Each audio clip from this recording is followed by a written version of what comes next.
नमस्कार, मैं गोविंद सिंह मीना आप सभी का एक बार फिर से ऑनलाइन भूगोल की कक्षाओं में स्वागत करता हूं। और पिछले वीडियो में हमने 2-3 जो वीडियो थे हमारे लास्ट, उसमें हमने इंडियन अफवाह तंत्र को, हमारे जो ड्रेनेज पैटर्न को समझने का प्रयास किया था। इसके साथ ही हमने कुछ महत्वपूर्ण नदी घाटी परियोजनाएं और भारत की कुछ प्रमुख झीलों को भी पढ़ने का प्रयास हमने किया है। उम्मीद है, हालांकि ब्रीफली देखा है लेकिन फिर भी जो कुछ इम्पोर्टेंट था हमने कवर करने का प्रयास किया है। आज हम इंडियन क्लाइमेट को डिस्कस करेंगे। आने वाली जो भी वीडियो की सीरीज़ होगी वो इंडियन क्लाइमेट के ऊपर होगी। तो हम इंडियन क्लाइमेट को ठीक से समझने का प्रयास, जो महत्वपूर्ण बातें हैं उनको करेंगे। तो आइए आज का वीडियो शुरू करते हैं।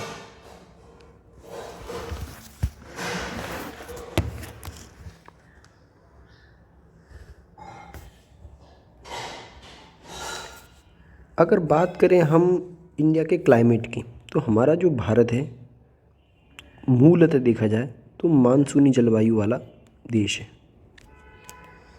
मानसून क्या होता है, मानसूनी जलवायु क्या होती है, ये हम थोड़ा बाद में समझने का प्रयास करेंगे। सबसे पहली बात, दो चीज़ें आती हैं हमारे सामने जो हम पहले थोड़ा सा डिस्कस कर लें। दो अलग अलग टर्म्स हमारे सामने आती है। एक होता है मौसम और दूसरा होता है जलवायु।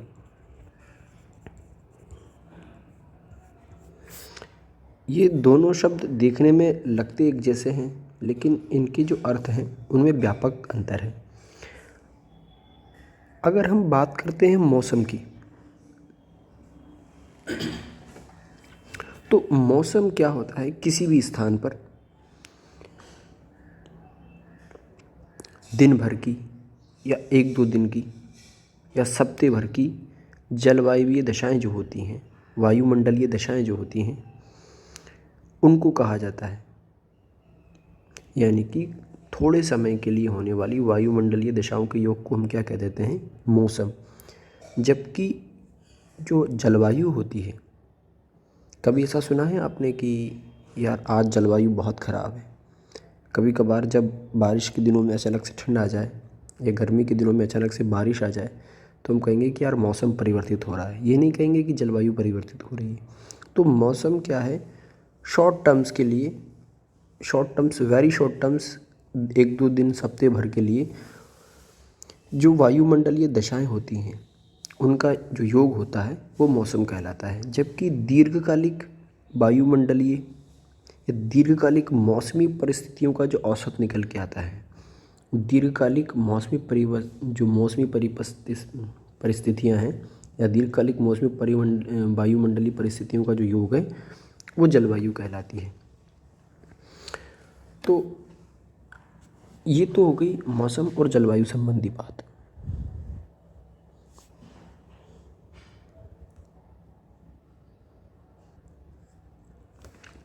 अब हम बात करते हैं वापस भारत के संबंध में।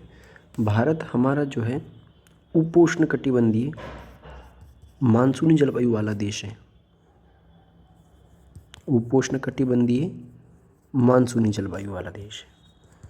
यहाँ पे जो मानसून है हमारे पूरे इंडियन क्लाइमेट सिस्टम को डिफ़ाइन करता है और इतना ज़्यादा इम्पोर्टेंट हमारे पूरे के पूरे सिस्टम में इसका है, वो हम सभी जानते ही हैं। मानसून शब्द जो है, थोड़ा सा मानसून के बारे में हम जानने का प्रयास कर लें। मानसून शब्द जो है अरबी भाषा का शब्द है। ये एग्जामिनेशन में पूछा गया है। तो मानसून अरबी भाषा का शब्द है जिस जो मौसिन, मानसून जो है उसकी उत्पत्ति अरबी भाषा के मौसिन शब्द से हुई है। मौसिन। और वास्तविकता में अगर मानसून शब्द का अर्थ देखा जाए तो पवनों की दिशा के मौसम के हिसाब से जो परिवर्तन हो जाता है, यानी कि वायु की जो दिशा है उसमें मौसम के अनुरूप परिवर्तन हो जाता है, तो ऐसी पवनें जो मौसम के अकॉर्डिंगली अपनी दिशाओं में परिवर्तन कर लेती हैं, ऐसी पवनें मानसूनी पवनें कहलाती हैं। यानी कि वायु की दिशा में या पवनों की दिशा में ऋतुवत परिवर्तन तो ऐसी पवनें जो ऋतु अनुसार अपने दिशा में परिवर्तन कर लेती हैं मानसूनी पवनें कहलाती हैं। इससे पहले कि हम इस पूरे सिस्टम को समझने का प्रयास करें, मानसून क्या होता है, इसका मैकेनिज़्म क्या है, वो हम बाद में डिस्कस करेंगे। हम पहले हमारे इंडिया के जो बेसिक क्लाइमेटिक फीचर्स हैं हम उनके बारे में थोड़ा सा पढ़ लें। तो हम सबसे पहले हमारे ऋतुओं को देख लेते हैं। ऋतुएं हमारे यहाँ कौन कौन सी होती हैं। तो हमारे भारत में 4 ऋतुएं मुख्यतः हम देखते हैं। शीत ऋतु सबसे पहले हम नंबर वाइज पढ़ते जाएंगे। शीत ऋतु, इसका जो आगमन होता है हमारे यहाँ, जनरली इसका जो टेन्योर जो टाइम माना जाता है दिसंबर से लेकर के फरवरी तक इसका टाइम माना जाता है। इसमें होता क्या है, सूर्य की जो स्थिति होती है दक्षिणायन हो जाती है, यानी कि सूर्य इस समय भूमध्य रेखा के दक्षिण की ओर चला जाता है। सूर्य कहीं नहीं जाता, पृथ्वी यहाँ पर ये बात समझने वाली है कि सूरज अपनी जगह पर ही स्थित रहता है, लेकिन पृथ्वी में अपने अक्ष पर जो हमारी धरती है पृथ्वी वो अपने अक्ष पर थोड़ी सी टिल्टेड है, और उसके कारण क्या है, वर्ष में 2 बार सूर्य की स्थिति परिवर्तित, मतलब वर्ष भर सूर्य की स्थिति जो है दोनों गोलार्धों में परिवर्तनशील होती रहती है। 6 महीने सूर्य एक गोलार्ध में रहता है और 6 महीने सूर्य दूसरे गोलार्ध में रहता है। तो जब हमारे, चूँकि हम उत्तरी गोलार्ध में हैं तो जब सूरज दक्षिणी गोलार्ध में होगा तो हमारे यहाँ शीत ऋतु आएगी, क्योंकि सूर्य की जो रोशनी है या सूर्य की जो ऊष्मा है, गर्मी है, वो हमको अपेक्षाकृत उतनी नहीं मिलती जितनी दक्षिणी गोलार्ध में मिलती है, और इसके कारण क्या है, हमारे यहाँ शीत ऋतु का आगमन हो जाता है। तो इस समय सूरज क्या होगा, दक्षिणायन हो गया। चलो आगे चलते हैं। इस समय समताप रेखाओं की मैं बात करूं तो ये लगभग सीधी होती हैं, पूर्व से पश्चिम प्राय सीधी होती हैं, और 20 डिग्री जो समताप रेखा होती है ये हमारे भारत के लगभग मध्य से गुजरती है। 20 डिग्री की जो आइसोथर्म लाइन होती है वो हमारे लगभग बीचों बीच से गुजरती है भारत के। अब एक बात और हम समझने का प्रयास करेंगे, क्योंकि जब शीत ऋतु है तो ठंड पड़ेगी उत्तरी भारत में, क्योंकि हमारा जो उत्तरी भारत है वो कर्क रेखा के ऊपर वाले रीजन में है तो और ठंडा होगा। तो इस समय क्या, अत्यधिक ठंड होने के कारण इस समय, और हमारे भारत पर हाई प्रेशर जो हमारा नॉर्थ इंडिया के ऊपर पूरे हाई प्रेशर का निर्माण हो जाता है, उच्च वायु दाब का निर्माण हो जाता है। जबकि जो सागर होते हैं हमारे, जैसे अगर हम बात करें, थोड़ा सा यहाँ देखने का प्रयास कर लेते हैं।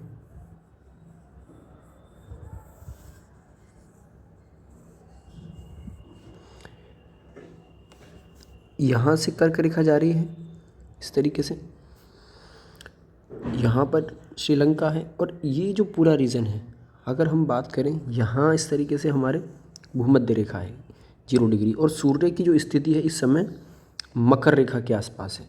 तो सूरज की जो लंबवत किरणें पड़ रही वो पड़ रही है यहाँ।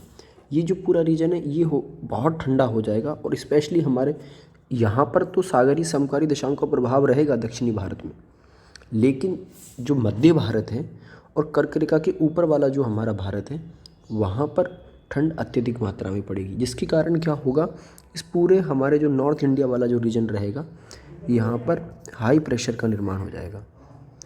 और बाकी के जो समुद्री रीजन्स हैं, क्योंकि समुद्र न तो बहुत समुद्रों की एक या जल की एक खास बात होती है कि वो बहुत जल्दी गर्म नहीं होता, बहुत जल्दी ठंडा नहीं होता, उसकी लेटेंट हीट जो उसकी विशिष्ट ऊष्मा है वो ज़्यादा होती है। तो सागरों पर टेम्परेचर ज़्यादा होने की वजह से लो प्रेशर का निर्माण हो जाता है, जिसके कारण हवाएं क्या है, शीत ऋतु में हवाओं की जो दिशा है वो उत्तर पूर्व से दक्षिण पश्चिम की ओर हवाएं इस तरीके से चलती हैं। साथ के साथ हम मानसूनी जलवायु को समझने का भी प्रयास करेंगे। अभी हम हवाओं का पैटर्न नंबर 1 देख रहे हैं। तो इस समय जब हमारे उत्तरी पूर्वी भारत पर, उत्तरी भारत में, मध्यवर्ती भारत में और भी हिमालयी रीजन्स जो हैं हमारे बहुत ठंडे हैं, बहुत अधिक ठंडे होने के कारण यहाँ पर जो दबाव है वो अत्यधिक है, वायुमंडलीय दबाव ज़्यादा है, जबकि जो हमारे सागरीय क्षेत्र हैं वहाँ का तापमान ज़्यादा है।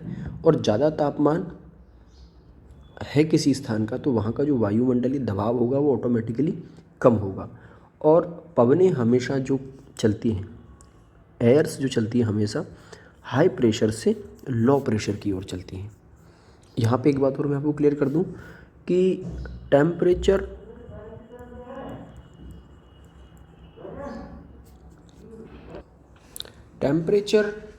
और एटमॉस्फेरिक प्रेशर यानी कि वायुमंडलीय दबाव और तापमान दोनों में इन्वर्स रिलेशन रहता है। टेम्परेचर और एटमॉस्फेरिक प्रेशर, वायुमंडलीय दबाव में इन्वर्स रिलेशन होता है। जिस स्थान का टेम्परेचर ज़्यादा होगा, जिस स्थान का टेम्परेचर ज़्यादा होगा उस स्थान का एटमॉस्फेरिक प्रेशर ऑटोमेटिकली कम हो जाएगा। क्यों कम हो जाएगा ये भी हम आगे समझेंगे, लेकिन अभी केवल इतना सा रिलेशन में इनके बीच में बता दूं ताकि हमको चीज़ें समझने में आसानी हो। जिस भी किसी स्थान का टेम्परेचर ज़्यादा होगा एटमॉस्फेरिक प्रेशर ऑटोमेटिकली लो होगा, और जिस किसी स्थान का टेम्परेचर बहुत कम होगा उसी के अकॉर्डिंगली उसका जो एटमॉस्फेरिक प्रेशर है वो बढ़ जाएगा। तो हमारे यहाँ सर्दियों में क्या हो रहा है, बहुत ठंड पड़ रही है पूरे रीजन में, और बहुत ठंड पड़ने के कारण जो हाई प्रेशर है हमारे उत्तरी भारत, पाकिस्तान में पेशावर के निकट, साइबेरिया में, ये पूरा जो रीजन है बहुत ठंडा हो जाता है। हम यहाँ पे केवल भारत की बात नहीं करेंगे, हम व्यापक स्तर पर बात कर रहे हैं। जबकि जो समुद्री रीजन है, अरब सागर हो गया, बंगाल की खाड़ी होगी, पूरा हिंद महासागर हमारा हो गया, यहाँ पर पानी का जो टेम्परेचर है वो स्थल के मुकाबले अधिक होता है। और अधिक टेम्परेचर होने के कारण क्या होता है, यहाँ पर लो प्रेशर बन जाता है। इसका जो टेम्परेचर है वो टेम्परेचर अधिक होगा तो जो प्रेशर होगा वो लो होगा। और हवाओं का प्रारूप क्या होता है हम देख चुके हैं, हाई प्रेशर से लो प्रेशर की ओर। तो हवाएं उत्तर पूर्व की ओर से दक्षिण पश्चिम की ओर चलने लगती हैं। तो ये दो पैटर्न हमारे सामने निकल करके आते हैं। उम्मीद है यहाँ तक आपको बहुत अच्छे से समझ में आया होगा।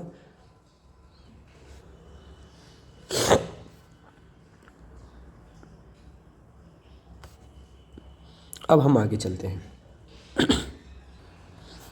तो शीत ऋतु में शीत ऋतु में पवनों की जो दिशा है, पवनों की दिशा की हम बात करें, कुछ स्पेसिफिक फीचर हम देख रहे हैं शीत ऋतु के। तो पवनों की दिशा क्या होगी, नॉर्थ ईस्ट से साउथ वेस्ट। ये क्यों होगी वो कारण हम समझ चुके हैं। अब एक और इम्पोर्टेंट फीचर हमारे शीत ऋतु में देखने को हमको मिलता है। इसमें क्या होता है कि भूमध्य सागर जो है, मैं थोड़ा सा आपको यहाँ डिस्क्राइब कर दूँ मैप की सहायता से, थोड़ा छोटा मैं बनाऊँगा।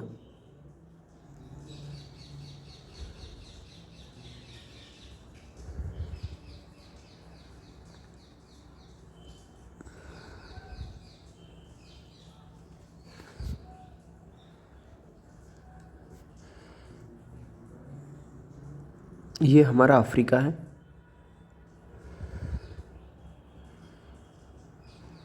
और ये यूरोप है। यहाँ पर ये यूरोप, अफ्रीका, ये हमारा अरब प्रायद्वीप है, और ये हमारा भारत है। यहाँ पे जो ये रीजन है,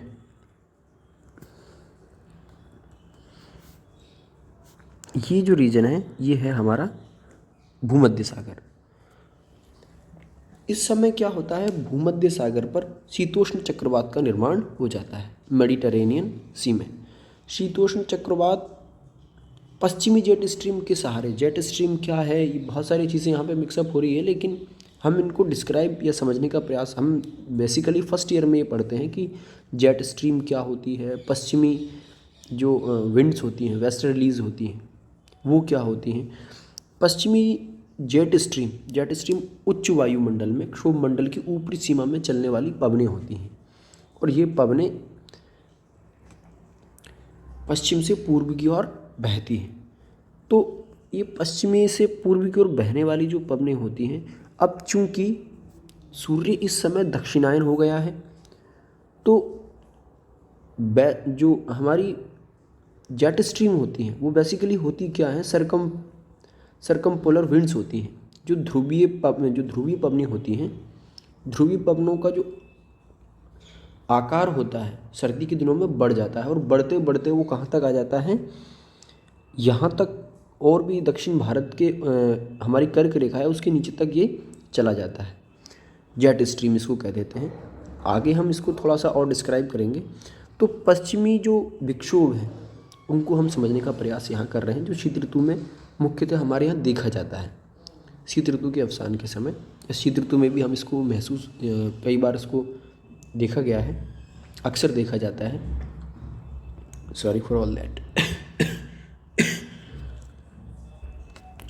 तो भूमध्य सागर में शीतोष्ण चक्रवात का निर्माण होता है, और पश्चिमी जेट स्ट्रीम के सहारे ये जो चक्रवात हैं ये हमारे भारत की ओर आ जाते हैं। इस शीत ऋतु में यहाँ से जो पवनें चलती है, तो पश्चिमी जेट स्ट्रीम के साथ जो चक्रवात के कुछ अंश हैं वो पश्चिमी जेट स्ट्रीम के सहारे अरब प्रायद्वीप होते होते और हमारे भारत की ओर आ जाते हैं, जिसके कारण क्या है, हमारे उत्तर और उत्तर पूर्वी भारत में 5 सेंटीमीटर तक की वर्षा रिकॉर्ड की जाती है। इस वर्षा के अलग अलग क्षेत्रों में अलग अलग नाम हैं। ये जो वर्षा होती है हमारे स्पेशली इस रीजन में होती है। ये जो हमारा रीजन है ये वाला, पंजाब, हरियाणा, हमारा उत्तरी राजस्थान, उत्तर पूर्वी राजस्थान में भी इसकी वर्षा देखने को मिलती है, जम्मू कश्मीर। तो ये कुछ रीजन हैं, पश्चिमी उत्तर प्रदेश, जहाँ पर ये वर्षा होती है, और इसके अलग अलग नाम भी। स्पेशली जो ये वर्षा होती है ये रबी की फसलों के लिए लाभदायक होती है। तो ऐसा कोई खास इंपॉर्टेंस में नहीं है, लेकिन रबी की फसल के लिए जो वर्षा होती है एक तरीके से अमृत रूप में वर्षा होती है, और ये रबी की फसल को बहुत अच्छे से प्रभावित करती है, अच्छी पैदावार के लिए उपयोगी होती है। तो ये शीत ऋतु से जुड़ी हुई कुछ बातें थी जो हमने डिस्कस करी।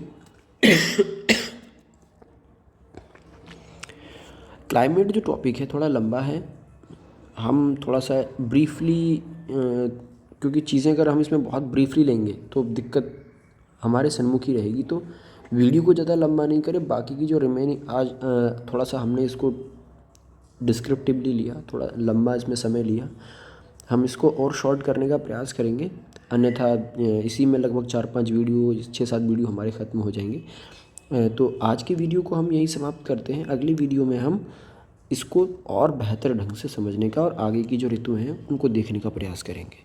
Okay, thanks a lot. Video कैसा लगा वो आप ज़रूर हमें बताएं।